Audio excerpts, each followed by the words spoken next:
semuanya, dan juga halo kepada Sarteo dan Bu Amel.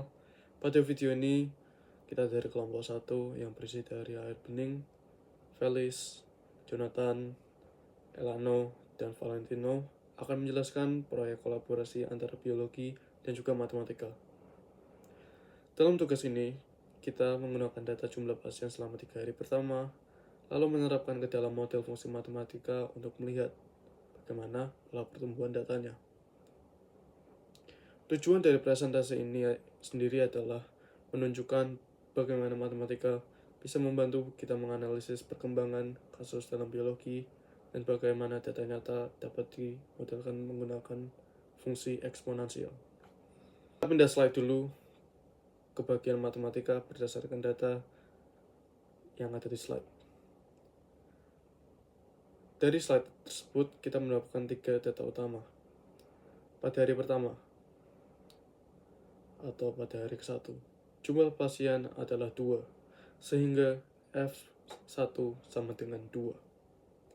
Pada hari kedua, jumlah pasien meningkat menjadi 14, jadi F2 sama dengan 14. Pada hari ketiga, jumlah pasien menjadi 50, sehingga F3 sama dengan 50. Untuk memodelkan data ini, kita menggunakan bentuk fungsi eksponensial, yaitu fx sama dengan b dikali a pangkat x tambah c. Dari bentuk fungsi tersebut, kita dapat 3 persamaan berdasarkan 3 hari tadi. F1 sama dengan 2, sehingga 2 sama dengan b kali a pangkat 1 tambah c. Lalu F2 sama dengan 14, sehingga 14 sama dengan B kali A pangkat 2 tambah C. Lalu yang terakhir, F3 sama dengan 50, sehingga 50 sama dengan B kali A pangkat 3 tambah C. 3 persamaan inilah yang nanti akan kita gunakan untuk mencari nilai A, B, dan C.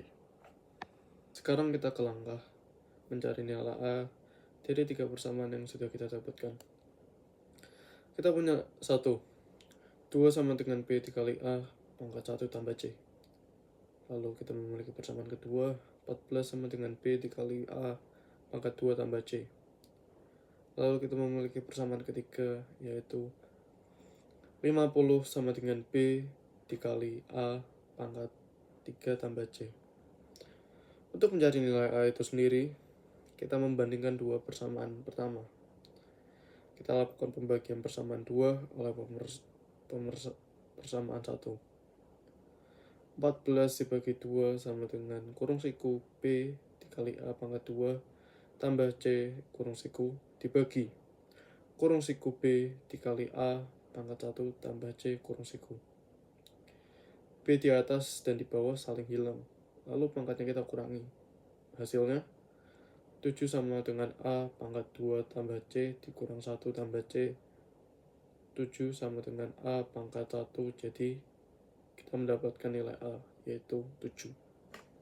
Tapi, kalau kita ingin cek dengan membagi persamaan ketiga dan persamaan kedua, simple. 50 dibagi 14, kira-kira 3,57.